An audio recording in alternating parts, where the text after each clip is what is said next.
Úvodné bulie za nami, Banskobystričania hrajú v tradičnej bielo-zlatej kombinácii a v prvej tretine budú útočiť správa doľava. Ako center v druhej formácii a do tej elitnej lajny pribudol Ferdinand Todt s číslom 20.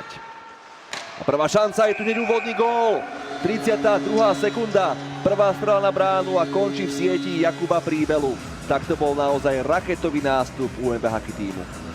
Tak teraz veľmi zlý nástup od Nitry, pretože naozaj, ak chcú ešte ísť do toho play-off, tak nemyslím si, že toto bol úplne najlepší začiatok na to, aby to zvládli.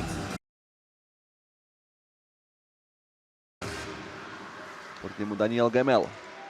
Domáci Puk, ale majú na svojich hokejkách aj tu druhý gól v tomto zápase. Peter Pažický si našiel priestor a nechytateľne to zavesil pod hornú žurtku.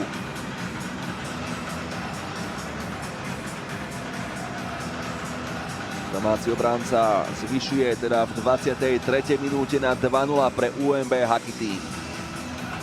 Tu prihrávku ešte zachytil David Šoltés, domáci sú pri chuti. Chcú pridať aj ďalší zásah, aj z tomu blízko to dáva na 3-0.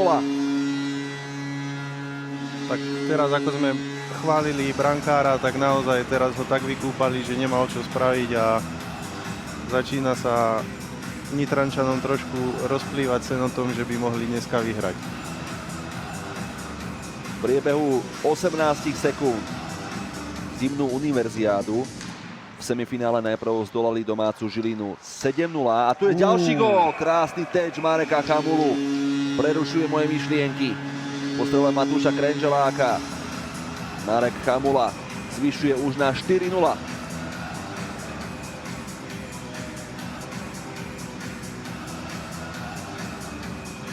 Volal Lukáškovi též, ešte sa bude uvažovať, že to nebola vysoká hokejka, ale... Nemyslím si, že to bola vysoká hokejka. UMBčkári zdolali Košice vysoko 17-0. Bola to najvyššia výhra v histórii UMB Hockey tímu. A to je ďalší gól, domáci to už je. Na úterák pre Nitru. UMBčkári si z tohto zápasu spravili trhací kalendár.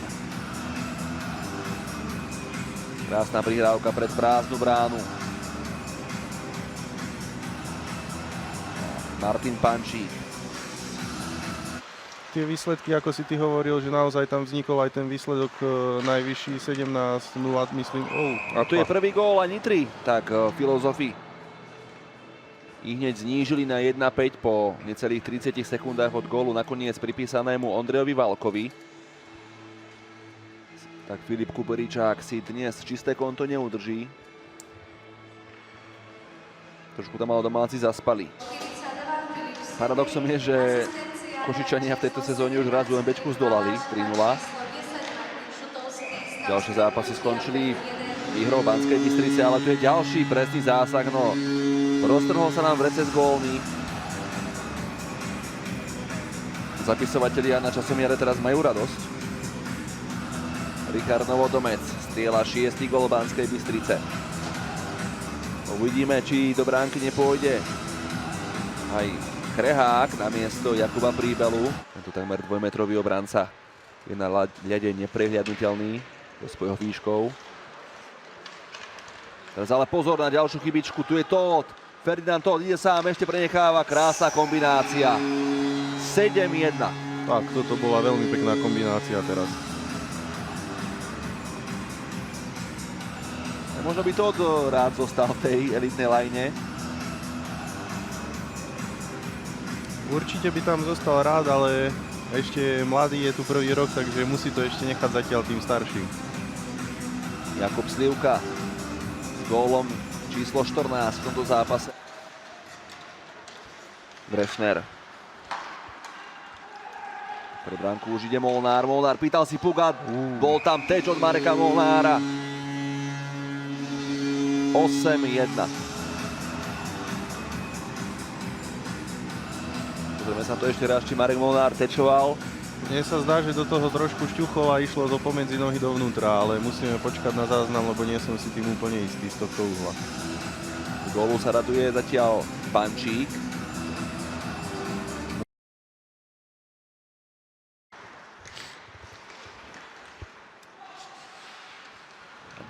Hneď na úvod majú domáci výbornú šancu. Novodomec šapuje pred prázdnu bránu a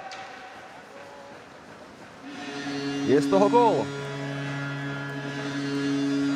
Ako sa nám zdalo, že ten puk, nevieme, či sa odrazil od brankára, alebo toto, ale nakoniec to bol až z brány, takže po 26 sekundách je tu 9. presný zásah.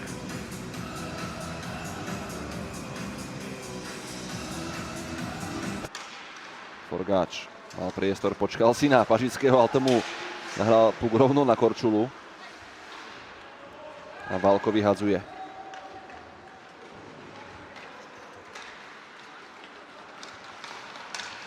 Teraz výborný prienik do otvorenej obrany a Smolka.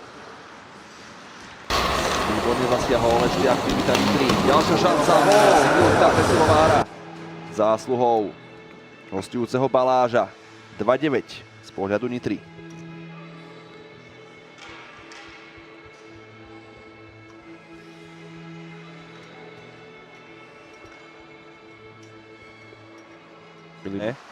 Bukovina.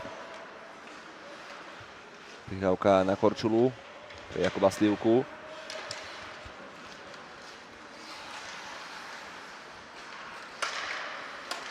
Šoltés. To skúsil a je to gól. 10-2.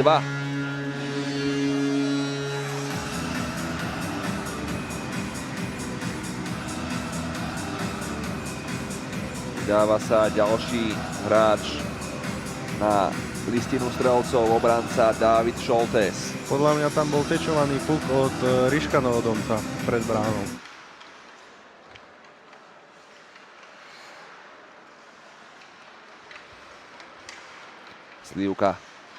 Slivka dáva ďalší gól. Tým pádom asi vyrovnal, čo si hovoril v druhej tretine, že Škvárka, či kto je prvý? Marcel Škvárka z Trenčína, áno, ktorý mal na konte pred týmto zápasom 16 gólov. Jakub Slivka dáva svoj 16. gól práve teraz. Výborná robota Tóta. Proti Áčovi. Prihrávka pre Tóta, ale brána bola posunutá. A nakoniec gól platí? Stalo sa mi, že tam bolo.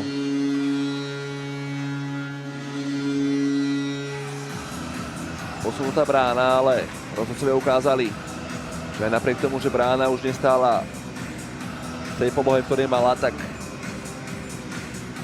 gól uznávajú. Je víťazom základnej časti a pôjde z najlepšej pozície do k obhajobe majstrovského titulu. Záverečný zápas v základnej časti vyhráva UMBčka nad Filozofmi z Nitry 12-2. Po tretinách 1-0, 7-1 a 4-1.